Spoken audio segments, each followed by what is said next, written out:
더불어민주당 국회의원 117명은 현재 신당 창당을 추진 중인 이낙연 전 대표를 향해서 제발 이 흐름을 좀 멈춰달라고 호소문을 내고 연서명을 했습니다. 누가 이 흐름을 주도하고 있을까요? 강득구, 강준현 두 의원님 모시고 말씀 들어보겠습니다. 어서 오십시오. 예, 안녕하십니까. 네, 반갑습니다. 예. 한 번에 국회의원을 두 분이나 동시에 모실 수 있는 전 세계 유일 취재 편의점 하나밖에 없습니다. 예, 의원님 자주 애용해 주시고요. 예. 두 분 모두 저희 편의점 첫 방문이세요. 예, 고맙습니다. 어느 분부터 먼저 인사하시겠습니까? 우리 형님부터. 예, 형님, 네, 형님부터. 형님부터 하시죠. 형님부터. 예. 알겠습니다. 우리 장윤선 취재 편의점 꼭 오고 싶었는데 네. 약간 섭섭했습니다. 한 번도 불러주시지 않고. 근데 오늘 바로 그날입니다. 네. 오늘 알바생으로서 할 말을 하고 네. 그리고 취재 편의점이 더 잘 될 수 있는 그런 알바생이 될 수 있도록 노력하겠습니다. 네. 그렇지만 있는 그대로. 네, 그렇습니다. 그리고 제가 갖고 있는 생각을 가감 없이 전달한다. 이게 알바생의 첫 번째 원칙입니다. 네, 의원님, 뭐 각오와 결의가 단단하십니다. 예, 우리 강준현 의원님. 저는 세종을의 국회의원 강준현입니다. 네.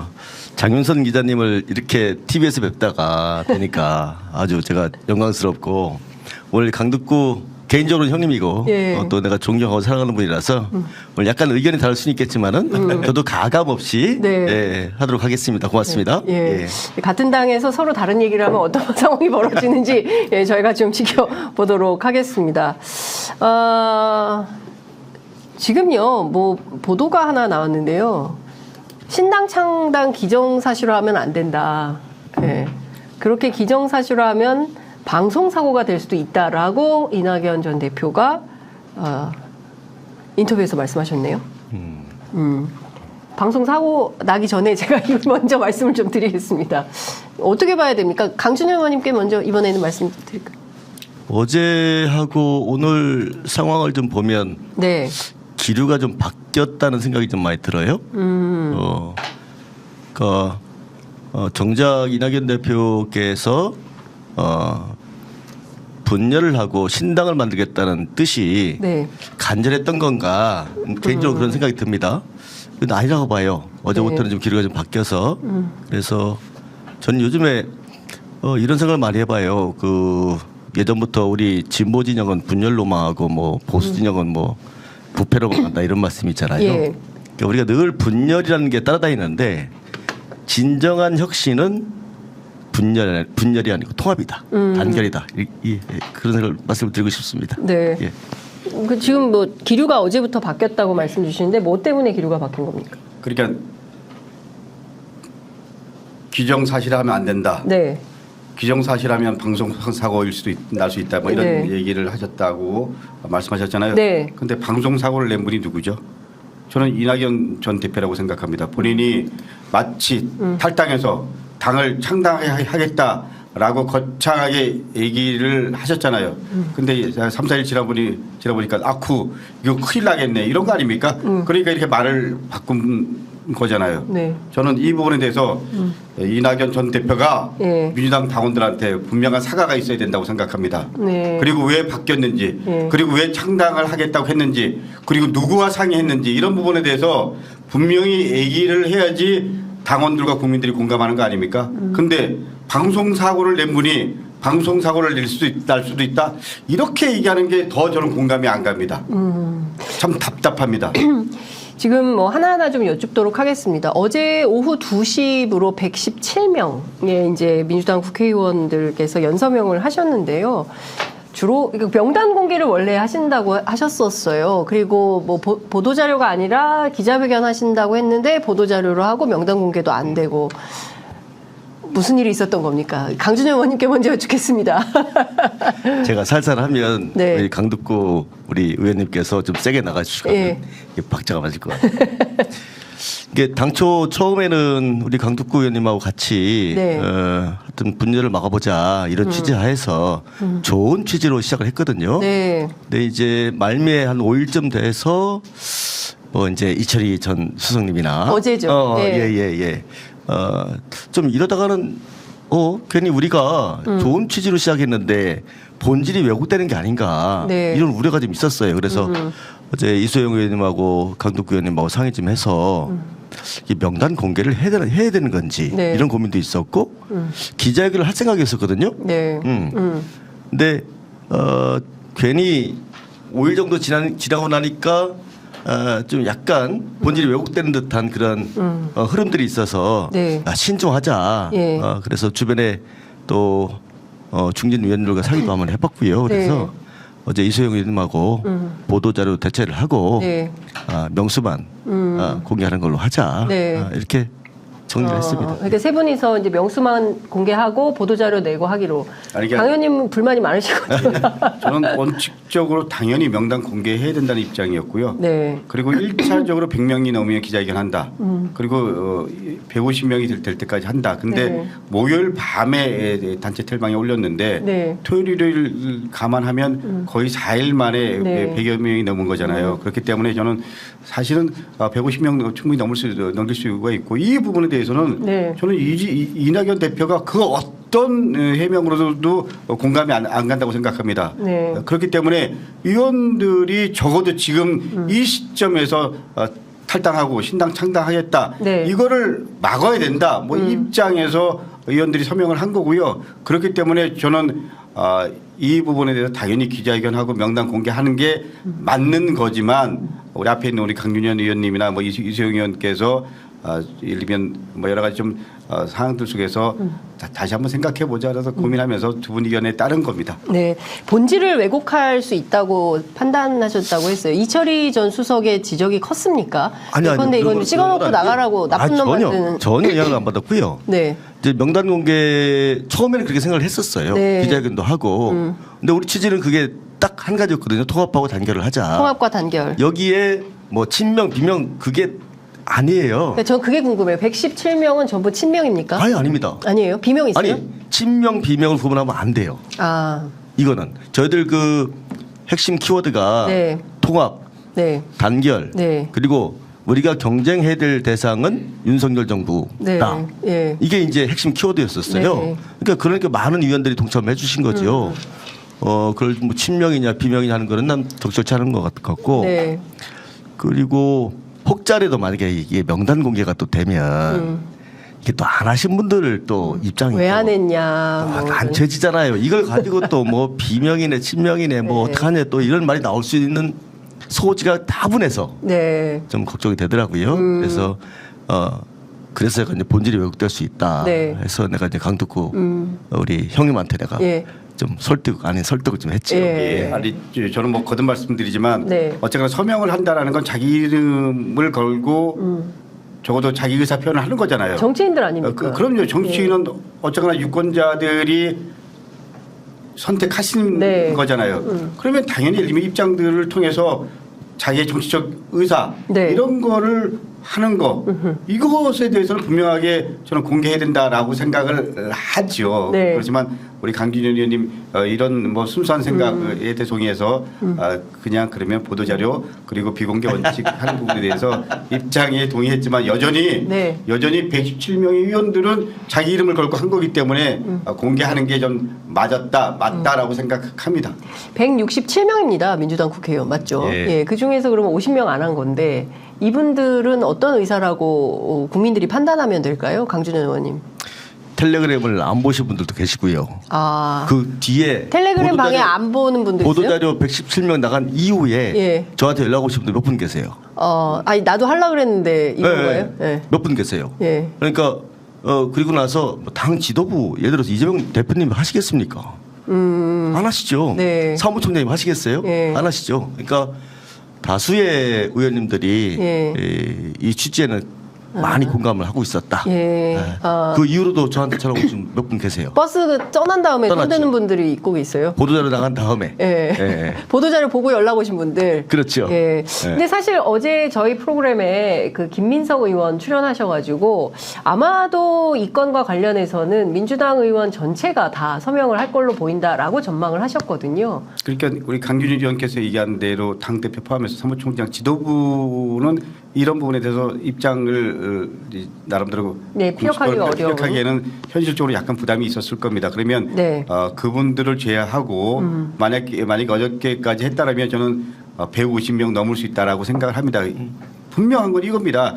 이제 뭐 이 친명 비명 이런 구도 떠나서 네. 어쨌거나 가장 중요한 건 적어도 지금 시점에서 탈당을 해서 신당을 만든다. 네. 이 부분에 대해서는 동의할 수 없고 그리고 지금은 4월 총선이라는 게 큰 틀에 우리 국민들의 입장은 윤석열 정권에 대한 부분을 어떻게 바라볼 거냐. 네. 이렇게 간명하게 구도를 만드는 게 첫 번째 원칙이다. 이런 거고요. 그런 입장에서 보면 이철희 전 정무수석이 이낙연 신당 반대 연판장 이 나가라는 얘기냐.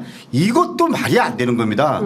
저는 이철희 정무수석이 개인적인 입장에서는 얘기할 수 있지만 네. 이거는 우리가 신당 반대 연판장이라고 얘기했지만 어쨌거나 중지 요청을 엄중하게 그리고 가장 예를 들면 겸손한 메시지로 네. 이낙연 전 대표에게 알리고자 했던 거지 연판장이라는 표현도 맞지 않다고 생각합니다. 그런 부분에서 이철희 전 정무수석이 상황 판단이라든지 메시지에 대한 심각한 문제가 있다. 저는 이렇게 생각합니다. 네. 근데 이제 이철희 전 수석은 제가 이철희 수석이 오늘 출연하지 않으셨기 때문에 이철희 전 수석 입장에서 좀 질문을 드리자면 너무 배제지향적인 거 아니냐. 이낙연이라는 사람 하나를 찍어놓고 당신이 잘못했으니까 문제다라고 해서 이렇게 연서명을 하면 이거 너무 거칠다. 결국 나가라는 것밖에 안 되는 거 아니냐. 그러니까 100여 명이 똘똘 뭉쳐서 당신의 태도가 이게 문제니까 뭐 지적을 하는 거 아니냐. 이러면 명부스러워서 어떻게 있냐. 이제 이런 태도인 것 같습니다. 배제지향적이라고 했는데요. 네. 우리는 이낙연 전 대표입니다. 네. 이 당의 지도부의 책임자였고요. 네. 지금도 우리 당의 어른입니다. 어떤 의미에서.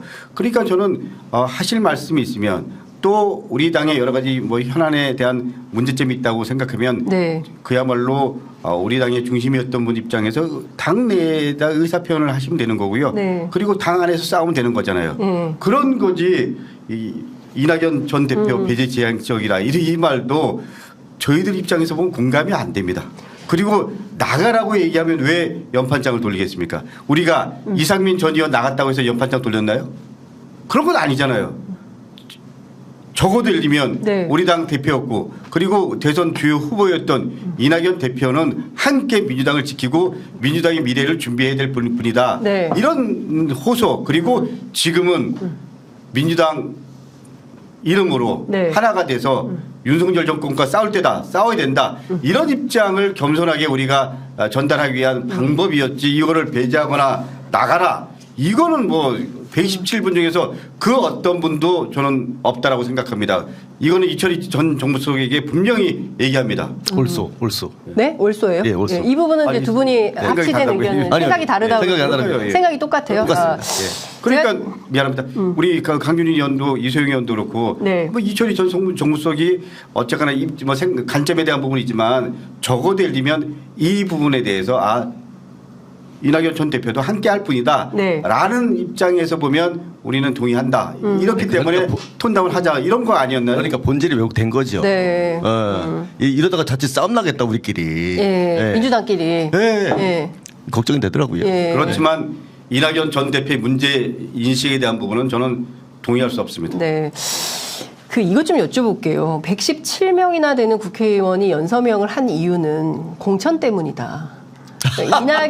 이재명 대표에게 잘못 보이면 공천에 불이익을 줄 가능성이 있기 때문에 나선 거 아니냐. 그래서 국민의힘에 소위 얘기하는 그 연판장 멤버들 있지 않습니까? 김기현 대표 막 옹이하다가 갑자기 이 길이 아닌가 보다 해서 다시 턴해서 한동훈 비대위를 옹호하고 뭐 이런 분들에 대해서 문제 지적하는 것에 대해서는 좀 어떻게 보십니까? 아니 이거 아까 보니까 제목이 불편한 인터뷰라고요? 네. 불편하진 않은데요. 편하게 됩니다. 예. 예. 예. 글쎄요.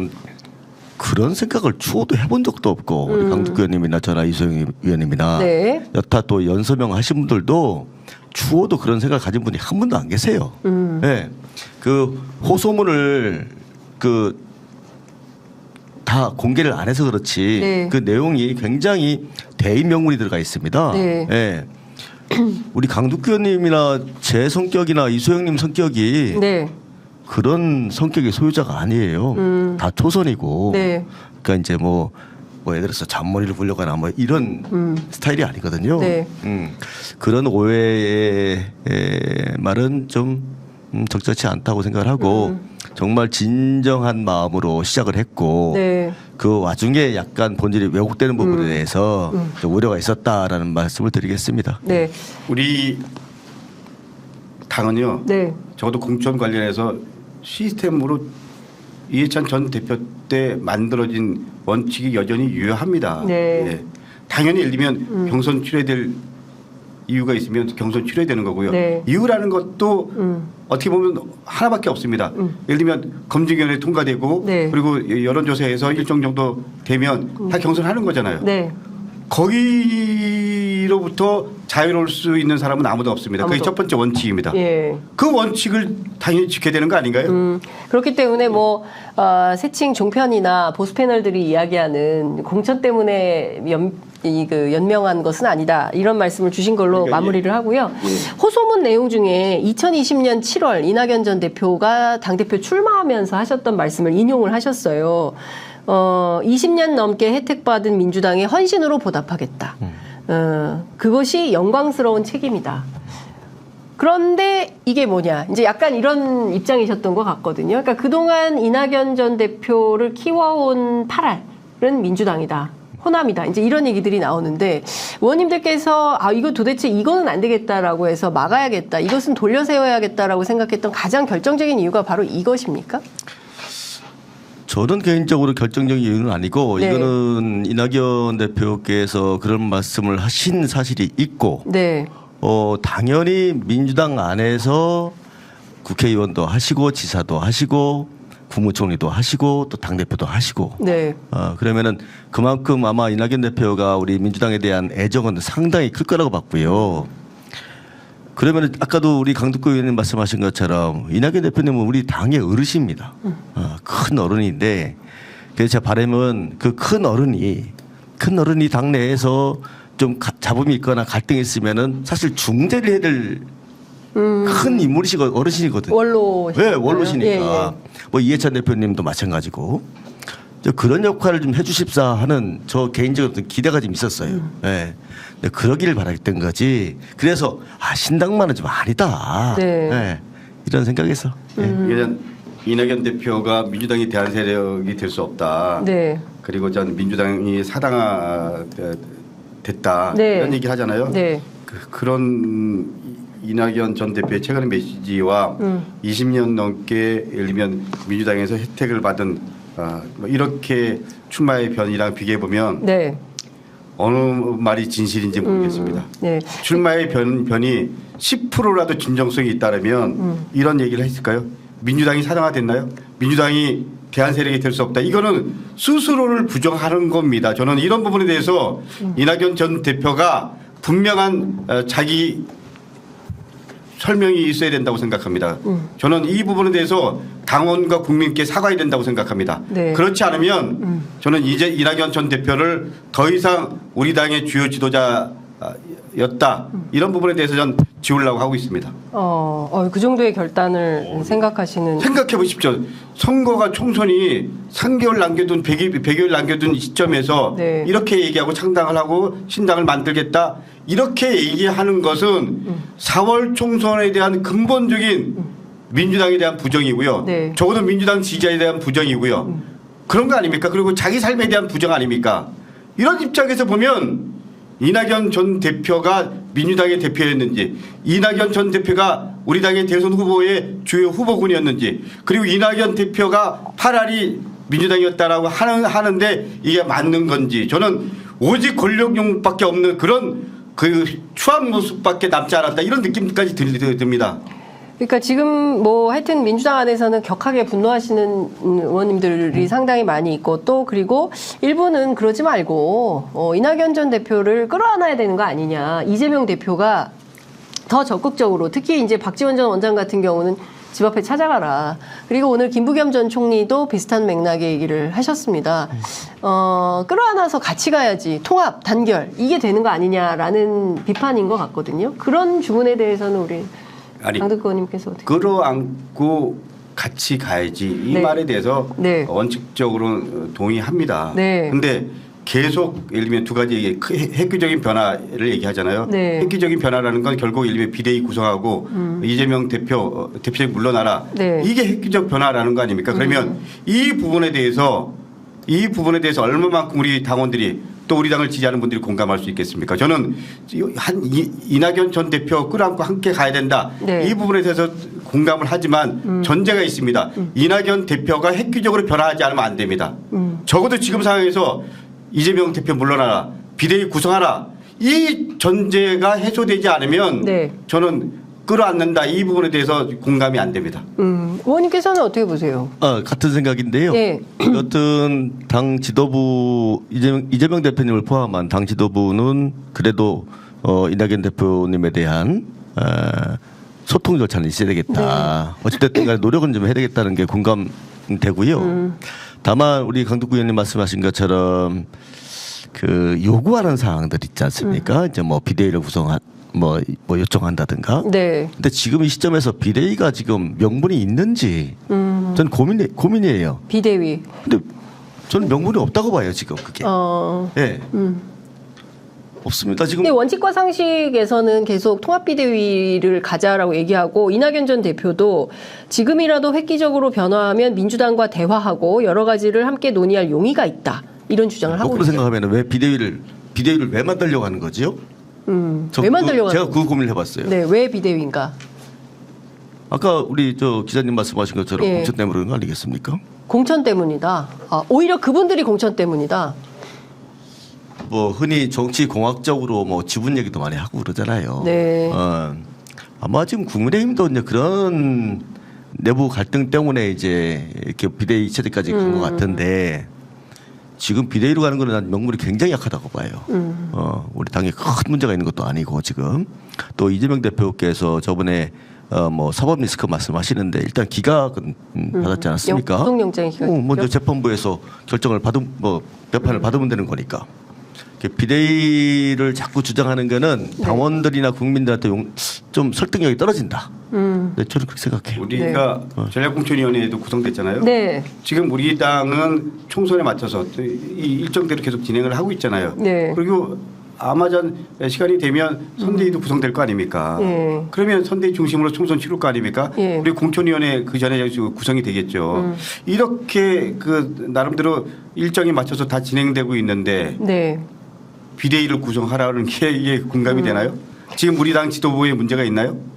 지금 이낙연 대표가 네. 획기적인 변화 이 두 가지 비대위와 이재명 대표 사퇴 얘기했는데 네. 아니 이게 얼마만큼 우리 당 당원들의 공감을 얻을 수 있는지 저는 이낙연 대표가 그런 공감을 얻을 수 있다고 자신하면 그런 메시지를 계속 보낼 수도 있지만 네.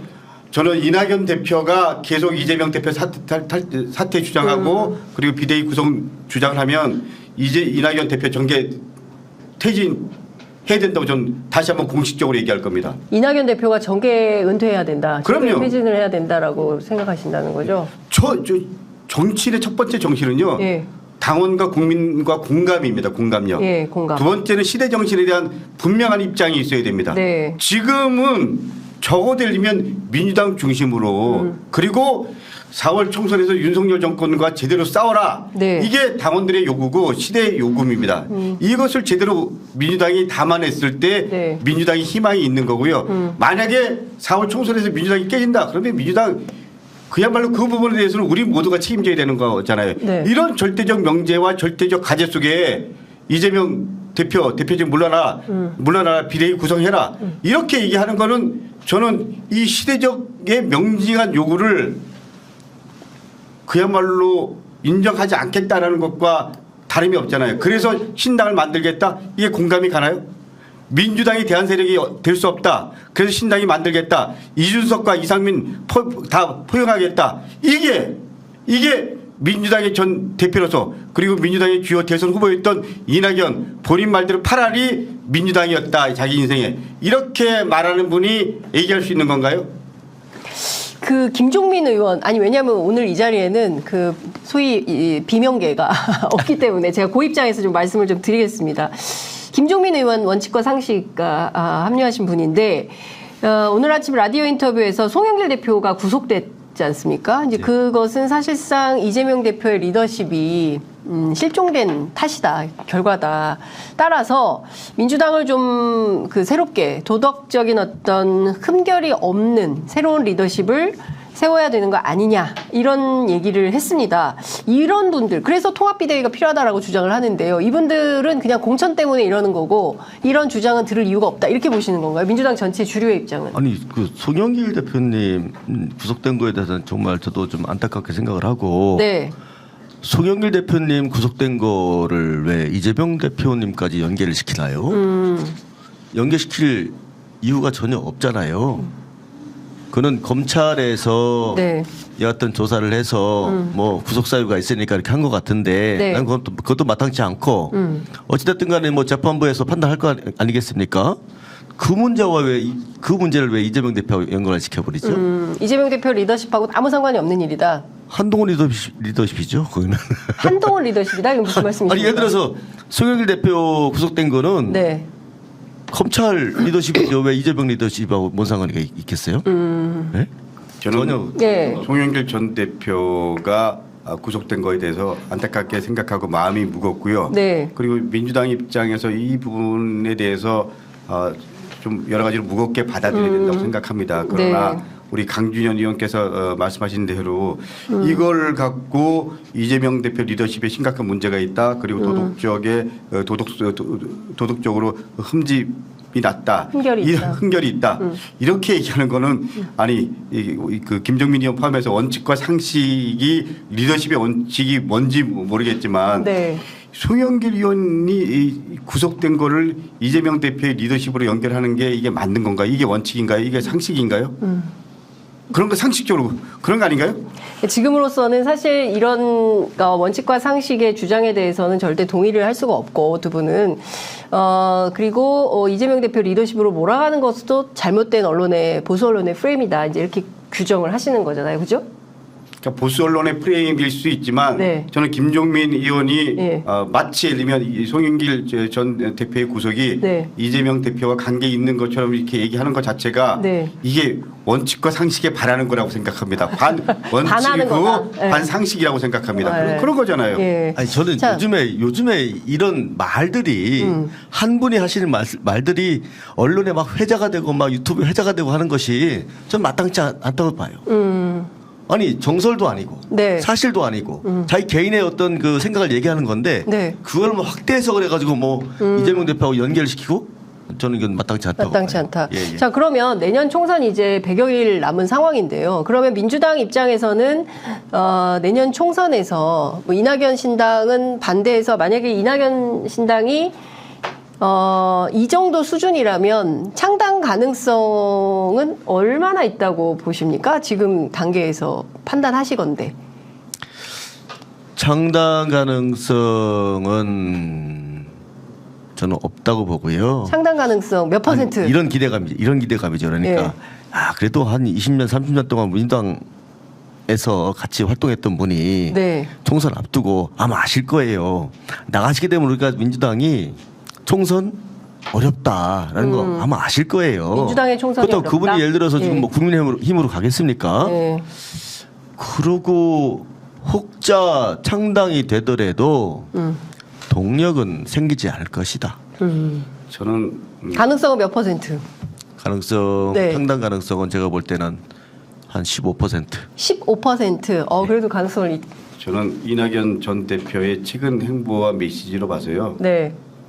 이낙연 대표가 중심이 되는 창당이라기보다도요. 네. 이낙연, 이준석, 또 김한길 이런 분들이랑 연결되는 창당일 수 있다고 생각합니다. 만약에 창당을 한다면 그 어떤 의미에서 예. 민주당과는 전혀 다른 창당이겠죠. 예. 소위 말하는 제3지대 창당. 예. 이 속에서 이낙연 전 대표가 완오브됨으로 아. 예, 저는 그렇게 갈 가능성이 있다고 생각합니다. 만약에 예. 창당을 한다면 예, 그러면 왜냐면 이미 민주당 내에서는 이낙연 전 대표의 창당한다. 네. 근데 따라가는 위원분들이 저는 없다라고 생각합니다. 그 원칙과 상식 내부는 가셔야 되는 거 아니에요? 원칙과 상식은 그분- 갈수 안 가요? 아, 4명 한 명 분석 좀 해주세요. 네 분이 어떻게 할지 각자 한 명씩. 예? 이낙연 신당 가는지 안 가는지. 자, 윤영찬 의원 어떻게 할까요? 네 분 다 제가 볼 때는 바탕이 민주당이라서 네. 지금 강덕구 의원님 말씀하신 것처럼 제 3지대를 뭐 이렇게 옹립을 해서 창당을 한다? 네. 거기 가서 버텨낼 수 있을까요? 예, 저는 뜻도 안 맞고 내가 볼 때는 뜻이 안 맞네요. 네 분이 이재명 현 대표와 각을 세우는 분들인 건 틀림없죠. 네. 그리고 또 윤영찬 의원 같은 경우는 이낙연 전 대표와 가까운 건 틀림없죠. 네. 그렇다고 해서 이낙연 대표가 당을 만드는데 함께 갈까, 함께 할까 이런 부분에 대해서는 저는 아니라고 생각합니다. 말리고 있다는 거잖아요. 저는 그렇기 때문에 예. 이낙연 대표는 이미 어떤 의미에서 고립무원 됐습니다. 고립무원이다. 이낙연 대표는 이미 고립무원 상태다. 그렇기 때문에 예. 본인이 획기적인 변화, 근데 본인의 요구대로 우리 당이 바뀔까요? 저는 바뀌지 않는다고 생각합니다. 그러니까 구체적인 요구가 뭐라고 봐야 됩니까? 그러니까 이 민주당이 뭘 바꾸라는 건지 결국에 리더십 교체 결국 아닌가. 리더십 교체죠. 그러니까 예. 이재명 대표 내려와라 이겁니다. 그러니까 이재명 대표 그만둬라. 이게 핵심인 그리고 거잖아요. 이제 비대위 구성해라. 구성해라. 예, 그리고 비대위 그럼 구성할 비대위에 때 누가 자기가 구성할 아니고. 때 되면 뭐 본인이 역할 또 이런 부분에 대한 고민이 있을 수 있겠지요. 아, 근데 그러면 속이 들여다 보이는 거잖아요. 획기적인 변화는 네. 결국 예를 들면 이재명 대표 내려와라입니다. 네. 근데 그거를 네. 아니 77% 넘는 우리 당원들이 뽑아준 당 대표한테 할 요구인가요? 이게 획기적인 변화인가요? 이거는 오히려 국민의힘이 요구하는 거 아닌가요? 그렇기 때문에 저는 이낙연 전 대표에 대해서 심각하게 지금 메시지에 문제가 있다라고 생각하는 사람이고요. 네. 그렇기 때문에 이낙연 전 대표의 창당 의지는 명분도 없고 원칙도 없다라고 생각을 하고요. 만약에 창당을 한다면 네. 조금 전에 말씀드린 대로 소위 뭐 제3지대 그래서 이낙연 이준석 유승민, 김한길 이렇게 두루두루 연결된 이런 그림은 그릴 수 있지만 네. 적어도 민주당에 있었던 이런 분들이 가는 경우는 거의 없었을 거라고 생각합니다. 그러니까 거의 민주당하고는 결별 수순이라고 봐야 그렇게 되는 좀 그렇게 거네요. 봅니다. 예. 아니 그러니까 그러면 나가야 되는 거 아니에요? 지금 그러면 상황이? 아니 그- 변화와 혁신이라는 단어를 쓰면 안 돼요. 네. 그러니까 그 변화와 혁신이라는 건 어떤 컨텐츠의 변화와 혁신은 있을 수 있으나 시스템을 바꾸라는 요구잖아요 지금. 네. 이거는 혁신이 아니죠. 근데 그 단어를 쓰면 안 될 것 같아요. 그 단어를 쓰면 안 된다. 야, 이렇게 가기를 원하는 세력이 사람들이 누굴까요? 저는 윤석열 대통령이나 아니면 국민의힘 쪽 사람들이라고 생각합니다. 아니 근데 이낙연 대표는 민주당 사람인데 왜 국민의힘과 이렇게 함께 할까요? 아니 그러니까 저는 본인이 획기적인 변화가 없으면 이미 우리 당 당원들은 이낙연 향후 예를 들면 본인이 하고자 했던 부분에 대해서 이미 다 알아채버린 거 아닌가요? 그런 거잖아요. 결과적으로 이낙연 전 대표의 선택은 어떻게 귀결될 걸로 보십니까? 탈당하실까요? 탈당하고 신당으로 아까 15%라고 전망을 하셨는데 15%면은 가능성이 없다는 말씀이고요. 예. 이제 기대 섞인 말씀을 드리는 거예요. 안 나가실 거다. 네. 지금 아마도 이제 그분도 지금 제가 볼 때는 대표님께서도 좀 한계성을 많이 느낄 거예요. 그러다 보니까 자꾸 이제 저쪽 국민의힘 쪽 사람들 이준석 얘기 나오고 다른 막 그 보수 쪽에 계신 분들 지금 접촉을 하고 계시잖아요. 네. 한계에 부딪힐 거라고 생각해요. 저는. 네. 결국 한계 봉착해서 깃발 못 들고 끝날 가능성이 높다 이렇게 보시는 거고 저는 고립무원이라고 생각합니다. 고립무원이다. 그럼요. 예. 알겠습니다. 어쨌든 예, 지금 1분만 얘기해요. 네, 1분만. 저는 우리 당원들 네. 그리고 또 우리 당을 지키시고 계신 분들 이분들의 집단 지성을 믿습니다. 네. 민주당이 그 힘들 때도 버텨온 거는 우리 당 당원들의 현명함 그리고 우리 당원들이 어려울 때 함께 해주신 부분들 네. 그리고 우리 당원들이 정체성에 대한 부분들을 누구 어떤 세력보다도 잘 알고 계시잖아요. 그렇기 네. 때문에 적어도 지금 우리가 해야 될 일이 뭔지 적어도 지금 우리 이 상황에서 우리가 지켜야 될 원칙이 뭔지 이런 부분들에 대해서 우리들의 당원들의 요구는 그리고 우리 당을 지지하는 분들의 요구는 그리고 적어도 윤석열 정권에 대해서 비판하는 분들의 입장은 명확합니다. 단일 대우를 형성해서 4월 총선에서 제대로 윤석열 정권 심판할 기회를 주겠다. 너희들이 제대로 준비해라.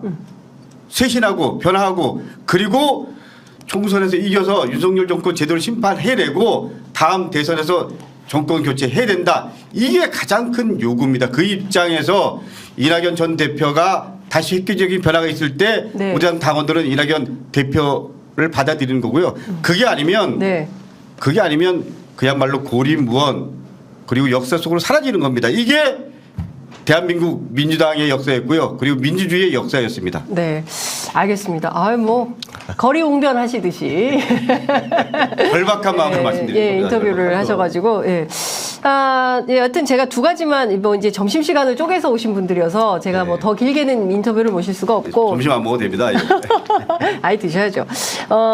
두 가지만 여쭤볼게요. 하나는, 민주당을 향한 좀 비판과 관련된 겁니다. 송영길 대표가 구속됐는데 돈봉투 사건입니다.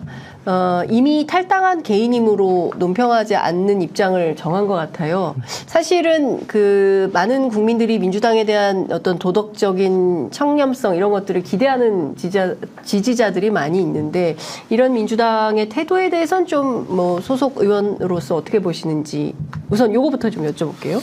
송영길 대표님 관련한 문제는 네. 글쎄요, 이게 당에서 공식적으로 입장 표명하는 거는 난 적절치 않다고 보고 일단은 지금 이제 탈당을 하셨으니까 네. 향후에 이제 재판부 판단에 따라서 그 결정이 났을 때 이제 우리 당 지도부에서 네. 이제 발표를 할 수 있는 거지. 지금 시점에서 예전에 이제 그런 일이 터졌을 때 우리 저 당 대표님께서 진정한 사과를 드린 적도 있었어요. 네. 그런 메시지가 있었는데 오늘 이런저런 어떤 해명이 없었다는 거에 대해서 좀 또 이제 보수 언론 쪽에서 뭐 자꾸 이제 뭐라고 하시는 것 같은데 적절한 시기는 아닌 것 같다. 재판부의 판단을 보고 우리가 이제 좀 그때 가서 말을 하는 게 좋겠다. 네. 이렇게 좀 한 것 같습니다. 예, 저는 입장을 약간 달리합니다. 어쨌거나 송영길 전 대표였잖아요. 네. 그렇기 때문에 저는 이 부분에 대해서 당연히 입장을 내놔야 된다고 생각하고요. 네. 우리가 잘못된 관행이었지만 어쨌거나 잘못된 관행을 바꾸기 위해서 최선을 다하겠다 이런 메시지도 좀 필요하다고 생각하고요. 그런 입장에서 지난번에 중앙위원회에서 우리 대의원 대의원 네. 관련해서 좀 이 권한 축소하고 이런 나름대로 안들을 만들어 갔잖아요. 네. 적어도 이런 구조를 바꾸기 위해서 최선을 다 하겠습니다. 그리고 한골 탈퇴하겠습니다. 다시 한번 이 부분에 대해서는 어쨌거나 좀 적어도 예를 들면 제도 포함해서 네. 민주당 입장에서 무겁게 생각해야 된다고 생각합니다. 네. 이거는 사법부나 검찰 권력과 또 우리가 싸우는 것과는 또 별개라고 생각합니다. 네, 그러니까 스스로 어쨌든 자정 능력 더 혁신하는 방향으로 그럼요, 예. 당이 입장을 내고 예. 전직 대표가 돈봉투 사건으로 구속됐기 때문에 그에 대한 엄중함을 확인하고 좀 더 혁신하는 방향으로 가야 되지 않을까라는 생각이 좀 저는 개인적으로 드는데요. 여하튼 한동훈 비대위가 옵니다. 민주당 입장에서는 한나땡입니까? 저는 한동훈 비대위원장 대변에 땡큐. 땡큐라고 본다. 반드시 그러면은 뭐 민주당이 대승할 수 있는 전략인 건가요? 저는 어떻게 분석을 했냐면 네. 감사한 일이죠. 제가 볼 때는 그분들만의 잔치가 될 것 같아요. 그러니까 지금의 어떤 한동훈에 대한 팬덤만 가지고 이제 하겠다는 거잖아요. 네. 그리고 한동훈 장관이 정치 경험이 없어요. 전무해요. 어떻게 끌고 나갈까요? 제가 볼 때는.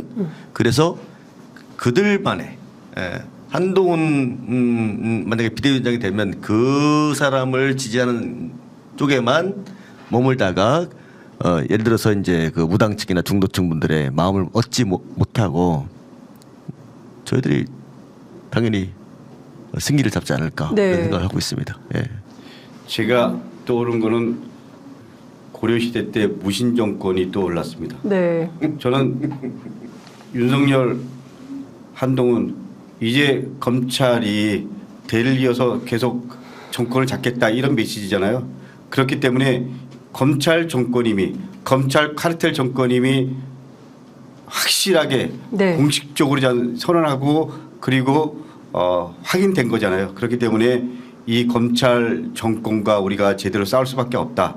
제대로 싸워야 된다. 뭐 이런 부분이 이제 전선이 명징한 거죠. 윤석열 한동훈 체제를 인정할 거냐? 네. 인정할 분들은 이번 4월 총선에서 윤석열 한동훈 정권 찍어도 좋습니다. 그러나 검찰 독재와 검찰 카르텔 정권과 싸워야 된다. 이 무도한 정권 한번 혼내줘야 된다. 심판해야 된다. 그러면 그래도 민주당 찍어주십시오. 이번 4월 총선은 윤석열 한동훈 검찰 정권과 그 반대인 검찰 정권에 반대하는 세력과의 싸움입니다. 네. 민주 대 반민주. 민주 대 반민주가 아니고요. 네. 검찰 정권과 네. 반검찰 정권과의 싸움입니다. 네. 반검찰 정권과 검찰 정권 대 반검찰주의에 대한 예. 싸움이다. 무신 정권 네. 고려시대 지금 대한민국은 그야말로 검찰 정권이 연이어서 계속 되려고 네. 예, 윤석열, 김건희, 한동훈 이 합작품들이 김기현도 물러나게 했고 네. 이준석도 물러나게 했습니다. 어떤 의미에서 네. 김기현, 이준석 다 이런 사람들이 반검찰 정권에 와서 싸워야 됩니다. 네. 알겠습니다. 앞으로 우리 강덕구 의원님은 운동장에서 인터뷰를 모시는 걸로 제가 이렇게 마지막으로 마련을 좀, 좀, 한 말씀 더 저는, 하시고. 예. 송영길 전 대표 저는 뭐 마음이 아픕니다. 이 부분에 대해서는 어떻게 보면 검찰이 이걸 수사해야 되냐? 저는 잘못된 간행이라는 부분을 분명히 말씀드리지만 이런 것까지 법의 잣대로 가는 게 맞냐? 이 부분에 대해서 역시 이 검찰 정권의 본질을 보여주는 겁니다. 그렇기 때문에 우리가 해야 될 부분 해야 되지만 네. 어쨌거나 세상이 바뀌고 그래서 이런 부분에 대한 관행도 바뀌어야 된다. 이런 의미에서 우리가 대의원이 갖고 있는 권한을 축소하고 이렇게 점진적으로 네. 구조를 좀 바꾸기 위해서 노력을 하지만 네. 두 가지입니다.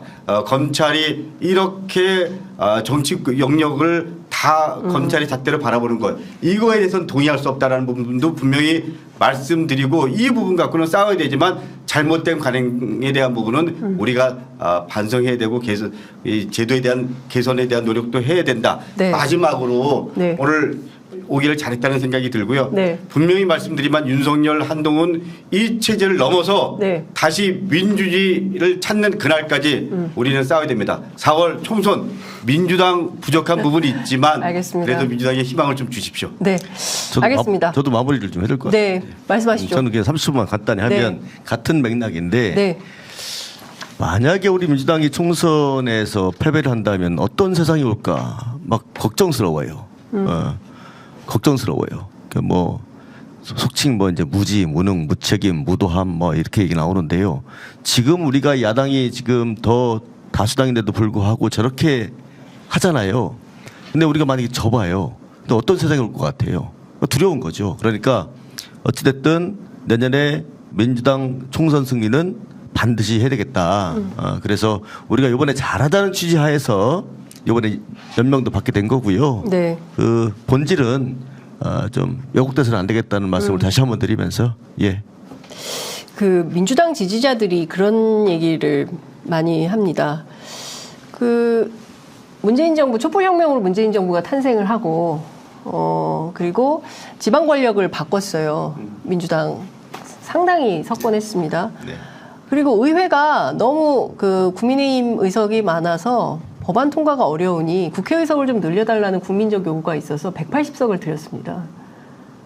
그러나 지금 문제가 되고 있는 수많은 개혁 입법들이 전부 실종이 됐습니다. 방송3법, 노란봉투법, 검경 수사권 조정, 뭐 사실은 뭐 이제 뭐 선거제도 개편도 마찬가지입니다. 그렇게 많은 의석을 갖고 있을 때 뭐 하다가 또 선거철 다가오니까 표 달라고 하냐. 민주당은 의석은 주지만 하는 일은 없다. 무능하다. 이런 비판은 좀 어떻게 받아들이십니까? 제가 먼저 할까요? 저는 이제 초선이잖아요. 네. 들어와서 이제 여당일 때 이제 저희들이 이제 초선을 등원을 했는데 네. 지금 와서 보면은 지금 기자님 말씀하신 것처럼 좀 아쉬움이 커요. 특히 검찰개혁 관련해서 네. 또 언론개혁 관련해서 충분히 그때 할 수 있는 좋은 환경이었었거든요. 네. 좋은 환경이었음에도 불구하고 그걸 왜 못했지? 지금 와서 좀 아쉬움이 크고 그 모든 게 보면은 우리가 개혁 과제가 있으면은 이게 국회 초반에 해야 돼요. 네. 예. 막차 타가지고 막 그때 선거제 얘기하고 개헌 얘기하고 막 이러잖아요. 그래서 중요한 개혁 과제들 예를 들어서 뭐 검찰 개혁, 언론 개혁 뭐 등등등 해가지고 이거는 개헌도 마찬가지고 다음 21대 총선이 아니고 이제 국회가 막 시작되게 되면 그때부터 개헌도 얘기하고 개혁 과제 얘기하고 그때부터 시작을 해야 될 것 같아요. 이렇게 늦게 앞으로 지금 21대 얼마 남지도 않았는데 좀 아쉬움이 커요. 초선위원으로서. 네. 네네. 저는 우리 장 기자님께서 말씀하신 대로 지방 권력 그리고 대통령 그리고 180석 이거는 다 주신 거거든요. 그럼에도 너희들 예를 들면 문재인 정부에서 제대로 한 게 뭐 있냐? 검찰 개혁 제대로 했냐? 언론 개혁 제대로 했냐? 노동 개혁 제대로 했냐? 저는 할 말 없죠. 너무 죄송하죠. 예, 이 뼈저리게 반성합니다. 다시 한번 너희들 그래놓고서 다시 일리면 힘을 실어달라 이렇게 이해할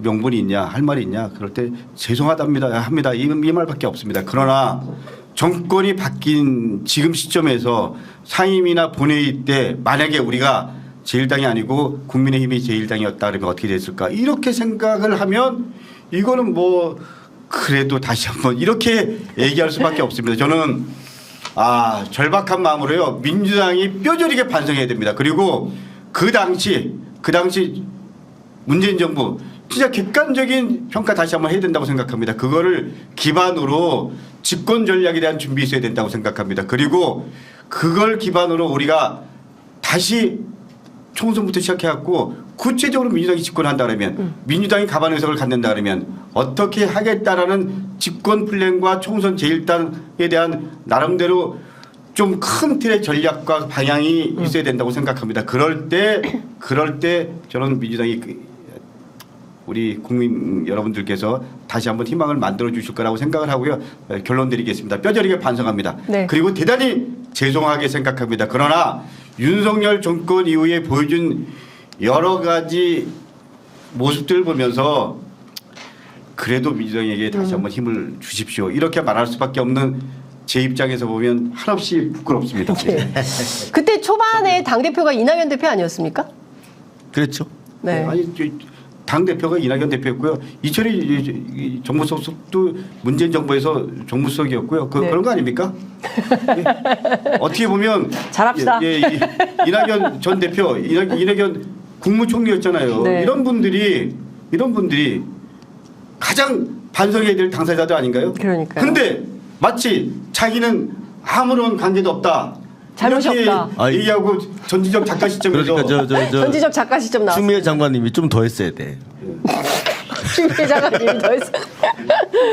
저는 오늘 뭐 이낙연 버라이어티 합니다. 전 총리가 네. 문재인 정권에서 민주당 대표했던 이낙연 전 대표가 네. 먼저 뼈저리게 반성하고 자기 가오에 대해서 국민들한테 당원들한테 얘기하고 네. 그런 다음에 되면 우리 민주당 한 걸 탈퇴하자. 그리고 이번 총선에서 백의종군 하겠다. 이렇게 하는 게 이게 적어도 맞다. 우리 당을 지지했던 그리고 이낙연 전 대표를 지지했던 이분들에 대한 최소한의 A가 아닌가요? 근데 네. 민주당이 획기적인 변화가 없으면 탈당하겠다. 이게 말이 되나요? 그러니까 동의 안 나고 동의 안 되고 분노하는 거죠. 알겠습니다. 앞으로는 운동장에서